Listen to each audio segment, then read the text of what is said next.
உன் வாழ்க்கையில் கஷ்டமோ போராட்டமோ வந்துவிட்டால், துன்பம் உன் வாழ்வில் நுழைந்து விட்டால், அதை பார்த்து பயந்து ஓடி ஒதுங்குவதால் உனக்கு வந்த துன்பங்களும் கஷ்டங்களும் அப்படியே உன்னை விட்டு விலகிவிடும் என்றாவதில்லை.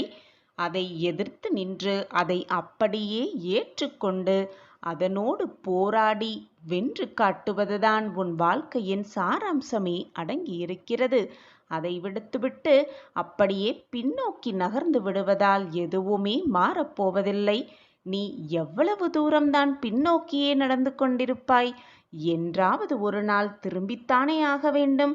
உன் காலை முன்னோக்கி எடுத்து வைத்துதானே ஆக வேண்டும்.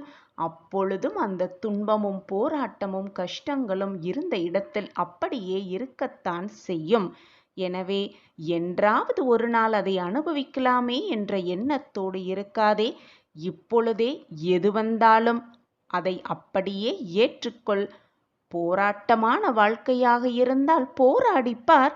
சந்தோஷமான வாழ்க்கையாக இருந்தால் சந்தோஷமாகவே அதை ஏற்றுக்கொண்டு வாழப் பழகு. அதை விட்டுவிட்டு என் வாழ்க்கையில் வாழவே எனக்கு விருப்பமில்லை, எனக்கு மட்டும் ஏன் இந்த வாழ்வு என்று நினைக்காதே. இந்த நிம்மதியான வாழ்வு கூட இல்லாமல் பல பேர் உன்னை சுற்றி இருக்கவே செய்கிறார்கள். அவர்களையெல்லாம் ஒருமுறை சுற்றிப்பார். அப்பொழுது தெரியும் உன் வாழ்வு மிக ஆனந்தமாகவே இருக்கிறது. அவர்களை பார்த்து நீ என்ன பார்க்கிறாயோ, என்ன கேட்கிறாயோ, என்ன செய்கிறாயோ அதுதான் அப்பொழுதே உன் வாழ்வில் நடக்கும். உன் மனதில் என்ன நிகழ்கிறதோ, என்ன நினைத்து கொண்டிருக்கிறாயோ அதுதான் உன் வாழ்வில் அப்படியே நடக்கும். எனவே நல்லதை மட்டுமே பேசு, நல்லதை மட்டுமே சொல்லிக்கொண்டிரு. நீ நினைப்பதற்கு மேலாக உன் வாழ்க்கையில் நல்லது மட்டுமே நடக்கும். நான் உனக்கு துணையாக இருக்கிறேன்.